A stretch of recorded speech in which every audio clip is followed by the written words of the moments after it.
Hi, HCC. It's Josh coming to you again the day after our time together.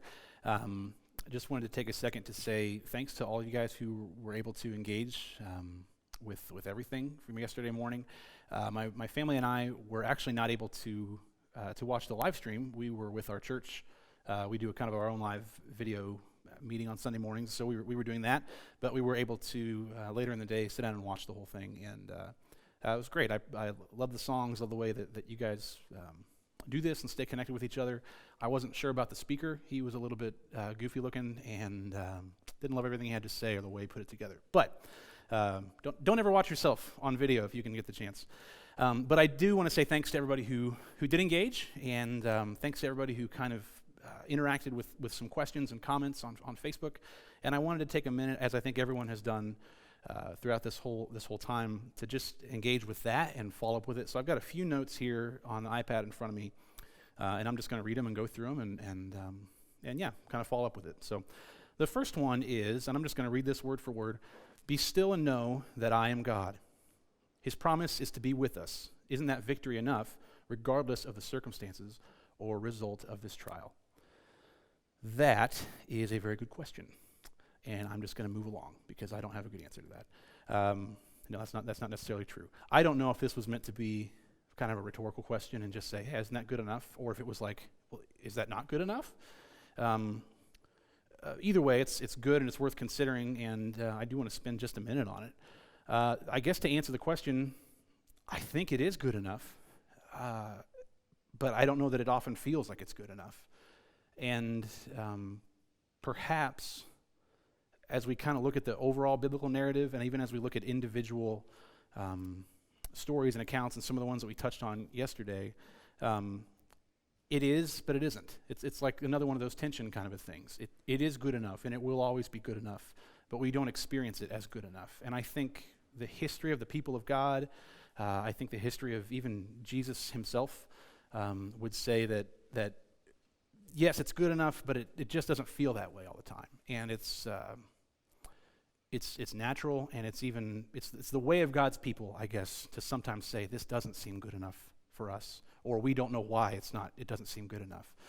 And I suppose I could leave it at that. Something I didn't touch on yesterday is that Lamentations may be kind of built in a chiastic structure.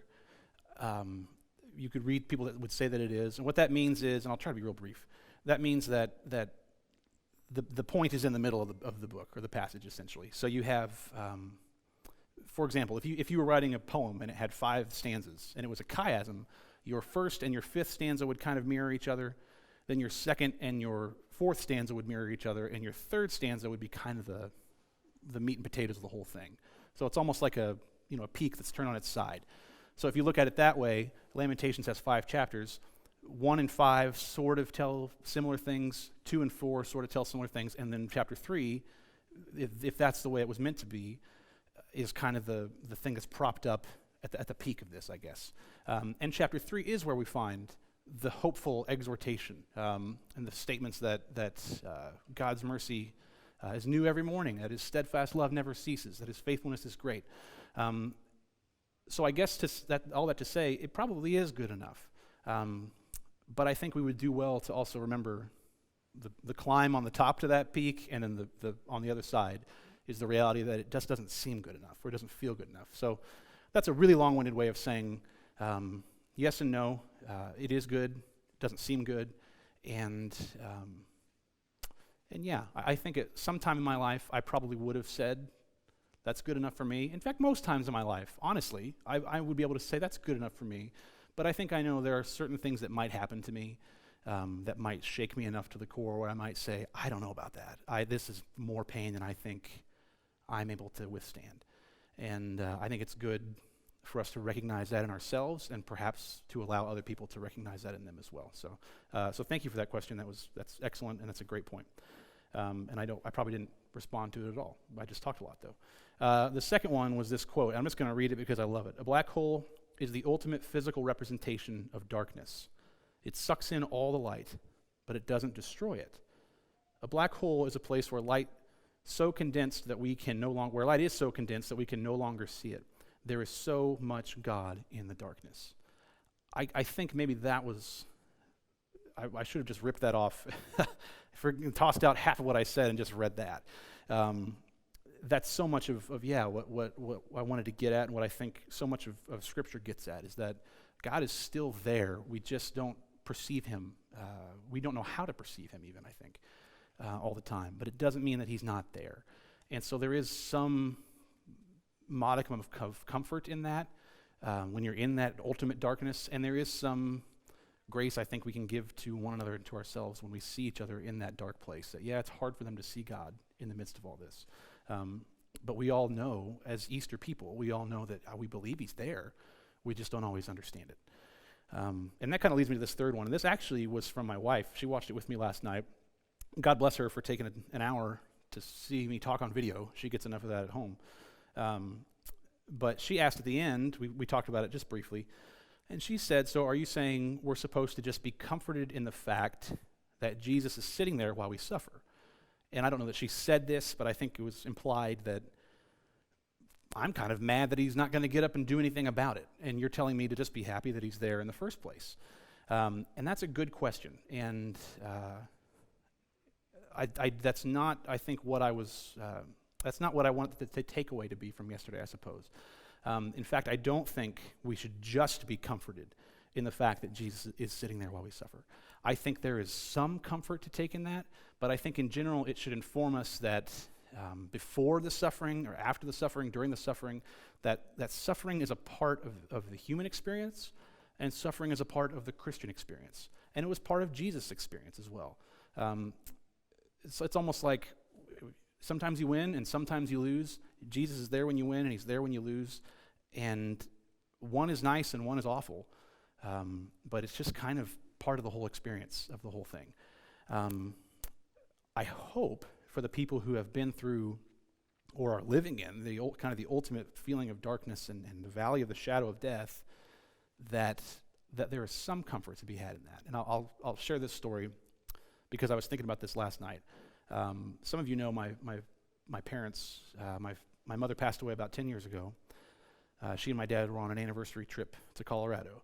And she died one evening very suddenly. Dad was in the other room, didn't even know that anything had happened, and he was kind of yelling for her, and she didn't respond. He went, and I didn't ask him if I could share this, but he won't watch it, so whatever. He went and found her, and she was already gone, but you don't know that, and even if you know it, whatever. So he's trying and praying for her, and calling the police, and emergency services show up, and they're working on her. And the whole time he's reaching out on his phone to try to get a hold of somebody, but they're in Colorado in the middle of the mountains, and this is 10 years ago, and so cell service is bad. And he's crying out to God, please save her, please save her, please save her. And she's gone. And then he has to deal with all the follow-up that night of cleanup and dealing with coroners and making plans and arrangements, just like that, almost like there's no time to even think about what happened. And your wife of more than 3 decades is just unexpectedly gone. And then all that kind of calms down and everybody leaves. And then he's just left sitting there alone in basically a cabin in the mountains, going through what he's just gone through, and then sitting with the reality of how things are and the reality of what things are going to look like in the future, and as dejected and as much as in despair as I think a person could be. And he has said this to me. He said it at her memorial service. He's probably said it to many of you. The only thing he knew at the time to do was to sit down and open up his Bible. And he was sitting there looking out the window that went out to the balcony, and it has a beautiful view of the mountains. I remember that view vividly. I will never forget it. And he's reading, and he just opens up randomly to Psalms, and he comes across a psalm that says, I lift my eyes up to the mountains. Where does my help come from? My help comes from the Lord, the maker of heaven and earth. And to me, to him, that was an unbelievable reminder. And he said this himself, I was not alone. Even though I was totally alone and surrounded by despair and shock and pain and misery, I wasn't alone. And he's looking up at the mountains and coming across this declaration that my help comes from the Lord. And I say that knowing he took great comfort in that, while also knowing that if given the chance, would he not have said, you know what, God, rather than be here with me, let's rewind the clock 12 hours, and how about you let Gloria not die? If given the chance, that's an insulting thing to even present to somebody. 1,000,000 times out of 1,000,000, my gosh, yes, let's go back and let's fix this. I was crying out for you to fix it while it was happening. So no, I don't think, knowing that God is there sitting beside us, I don't think that means we just say, well, that's good enough for me. Doesn't matter about all the loss and all the pain, not even remotely. But I think there is some small thing to take from the knowledge that he was there. And not only that, but that the person who was sitting there with him is no stranger to loss himself, is no stranger to betrayal himself, is no stranger to declarations of despair and loneliness and abandonment when staring in the face of the darkest hour of human history. And I think there is some comfort to be found in that. But most of what I wanted to say yesterday was not necessarily that, was just to say, darkness is a reality, and walking through it is a Christian reality. And making declarations like, my God, why have you forsaken me? God, where were you? God, where are you? That is as much the way of Christ and the way of a Christian, I think, at times. It can be, anyway, as is saying, God, we praise you and we love you because your great faithfulness never leaves us, never abandons us. So anyway, I know that took probably longer than it was supposed to, and I don't know if that really addressed much of this or not, but yeah, I do appreciate, again, the feedback. I appreciate the encouragement. I got a lot of nice notes from people yesterday. It's not the whole point, but I'm going to take them. So thank you for doing that. I love you guys. It's great to be here. It's great to be able to partake in this. We'll be praying for you as all this goes on, and we'll hope to see you again really soon. Thanks.